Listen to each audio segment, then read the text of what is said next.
നിങ്ങളുടെ ഇഷ്ട പരമ്പരകൾ എക്സ്ക്ലൂസീവായി സൺ നെക്സ്റ്റ് ആപ്പിലൂടെ തികച്ചും ഫ്രീ ആയി ഇപ്പോഴേ ആപ്പ് ഡൗൺലോഡ് ചെയ്യൂ.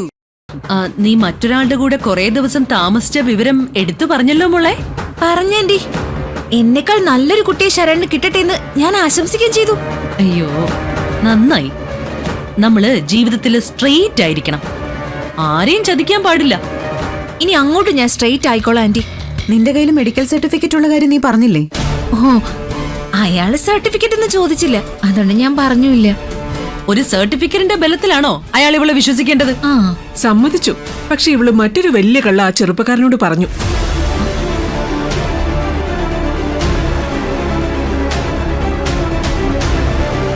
നിധിയെയും ഇവളെയും ഗൗതം ഭാര്യമാരാക്കി കൊണ്ടു നടക്കുകയാണെന്ന് നാട്ടുകാര് പറയുന്നുണ്ടെന്ന് പറഞ്ഞു.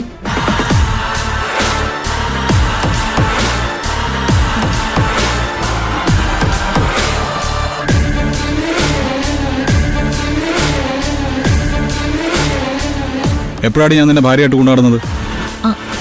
അത് പിന്നെ അത് ഞാൻ വെറുതെ പറഞ്ഞതാ.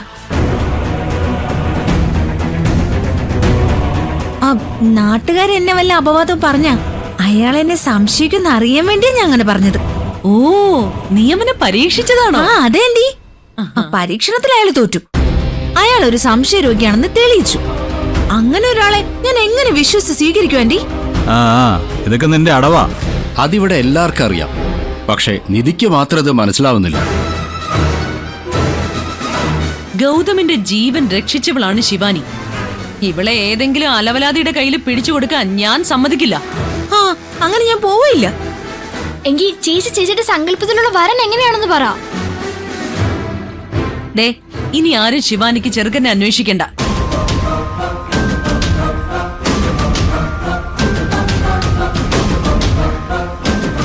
എന്റെ ഒരു ഫ്രണ്ടിന്റെ മകന് ശിവാനിയുടെ ഫോട്ടോ കണ്ട് ഇഷ്ടപ്പെട്ടു. പയ്യൻ US-ൽ ഡോക്ടറാ.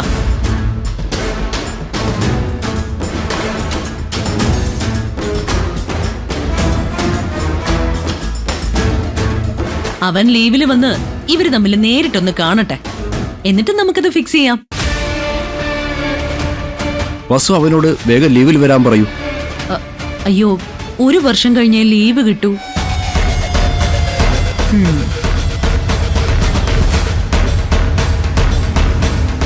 അവന്റെ പെങ്ങടെ കല്യാണം കഴിയണം, എന്നിട്ടേ അവൻ കെട്ടു. പെങ്ങള് നഴ്സറിയിലായിരിക്കും പഠിക്കുന്നത്.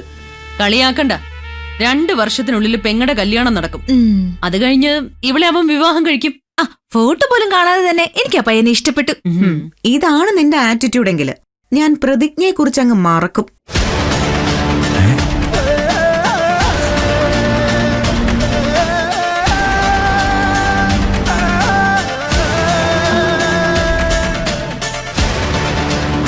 അടുത്ത ശുഭമുഹൂർത്തത്തിൽ തന്നെ ഗൗതം എന്റെ കഴുത്തിൽ വീണ്ടും താലി കെട്ടും. എന്താ, കാണണോ?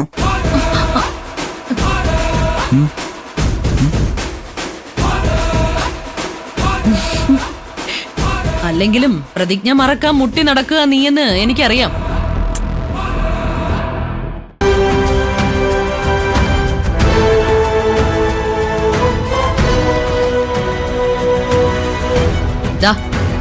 ഇത് കണ്ടോ?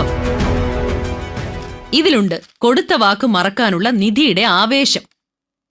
എന്റെ മോൻ ഗൗതമും അക്കാര്യത്തിൽ ഒട്ടും മോശമല്ല.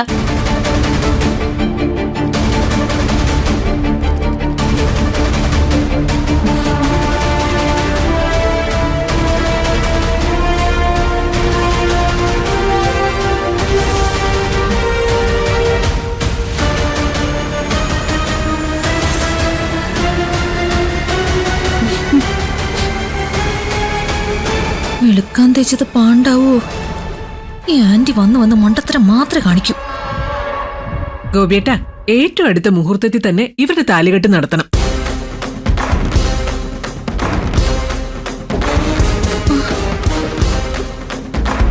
നിധി പ്രതിജ്ഞ മറക്കാൻ തയ്യാറായതാ. വാക്കു പാലിക്കാൻ ഇവനാ നിർബന്ധിച്ചത്. ഗൗതം, നിനക്ക് എന്തിന്റെ സൂക്കേടാ? എല്ലാവരും ഒന്നുകൂടെ നിർബന്ധിച്ചാ ഞങ്ങളങ്ങ് സമ്മതിക്കും അല്ലേ? അയ്യടാ, എണ്ണ നാണം കണ്ടില്ലേ?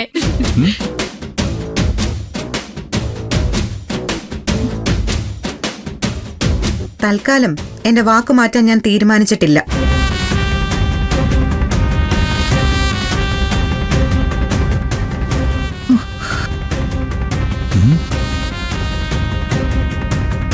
ജനുവിനായ ഒരു ആലോചന വരുമ്പോ ശിവാനി വിവാഹത്തിന് സമ്മതിക്കുകയാണെങ്കിൽ എന്റെ പ്രതിജ്ഞ ഞാൻ പാലിക്കുക തന്നെ ചെയ്യും.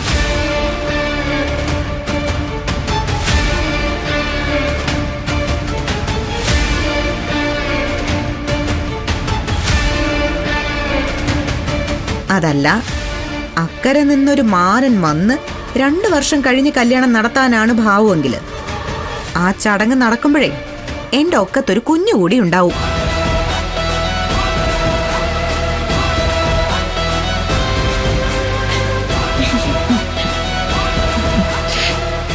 ഈ കുടുംബത്തിന്റെ അനന്തരാവകാശിയായ കുഞ്ഞ്. ഇതാണ് പഞ്ച് ഡയലോഗ്. ചേച്ചി പൊളിച്ചു. ഇനി പലതും പൊളിയാനിരിക്കുന്നതേ ഉള്ളു മോളെ. നിധി വാ.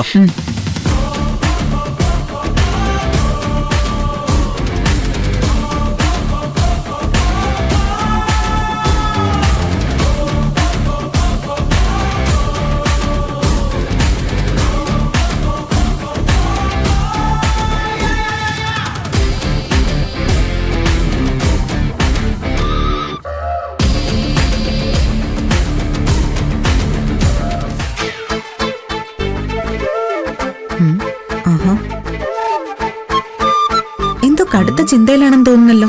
ശല്യപ്പെടുത്താതെ ആലോചിക്കട്ടെ.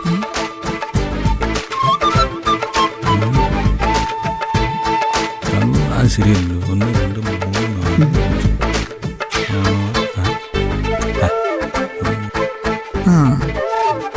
എനിക്ക് മനസ്സിലായി. എന്തോ വലിയ ബിസിനസ് പ്ലാൻ ആലോചിക്കുകയാണല്ലേ. ഈ വർഷത്തെ ടേൺ ഓവറിനെ കുറിച്ചാണോ ആലോചിക്കുന്നത്? ഇത് അടുത്ത 2 വർഷത്തെ പ്ലാനിങ്ങാ. കമ്പനി വൈസ് ചെയർപേഴ്സൺ എന്ന നിലയിൽ ആ പ്ലാൻ എന്താണെന്ന് എനിക്ക് അറിഞ്ഞേ പറ്റൂ. സോറി, ഇത് ഞാനും എന്റെ വൈഫും മാത്രം അറിയേണ്ട പ്ലാനാ. വൈസ് ചെയർപേഴ്സന്റെ ജോലി നോക്കി പോ പോ പോ പോ പോ പോ. ശരി, വൈസ് ചെയർപേഴ്സൺ പോയി. ഓക്കെ.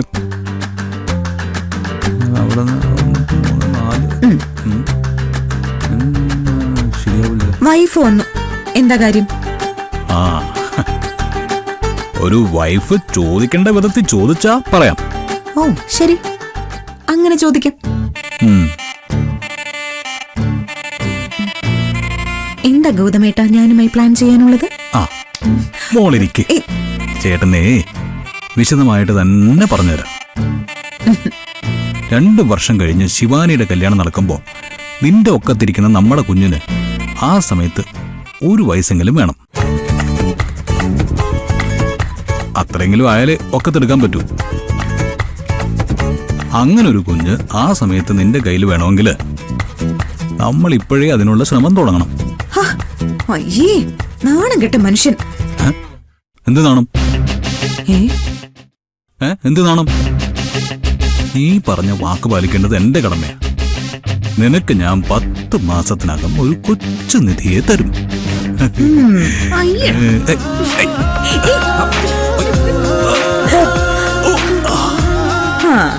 കൊച്ചു നിധിയല്ല, കൊച്ചു ഗൗതമിനെ ഞാൻ ചോദിച്ചു വാങ്ങിച്ചോളാം. അതിനുള്ള സമയാവട്ടെ. പ്രതിജ്ഞ പിൻവലിക്കാന്ന് നീ മുമ്പ് പറഞ്ഞതല്ലേ, പിന്നെന്താ പ്രശ്നം? ഞാനേ ഓഫർ തന്നപ്പോ ഗൗതമിനത് വേണ്ടായിരുന്നു. അതുകൊണ്ട് തൽക്കാലം ഞാൻ ഓഫർ അങ്ങ് പിൻവലിച്ചു. അതെന്താ, മൺസൂൺ ഓഫർ ആയിരുന്നോ പെട്ടെന്ന് പിൻവലിക്കാൻ? അതെ. ഇനി ഓണം ഓഫർ വല്ലതും ഉണ്ടോ? വന്നാൽ അറിയിക്കാം. ശരി. തൽക്കാലം ഞാൻ ഓഫർ വെച്ചിരിക്കുന്നത് ശിവാനിയുടെ മുൻപിലാ. ജനുവിനായ ഒരു വിവാഹത്തിന് അവൾ സമ്മതിക്കണം. എങ്കിൽ ഞാൻ എന്റെ പ്രതിജ്ഞ പാലിക്കും.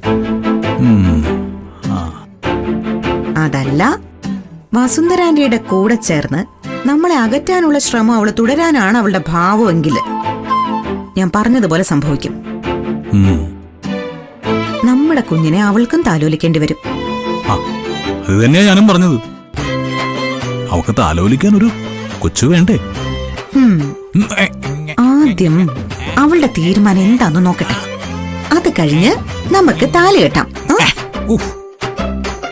എന്നിട്ട് നമുക്ക് ആദ്യത്തെ കൺമണിയെ സ്വപ്നം കാണും.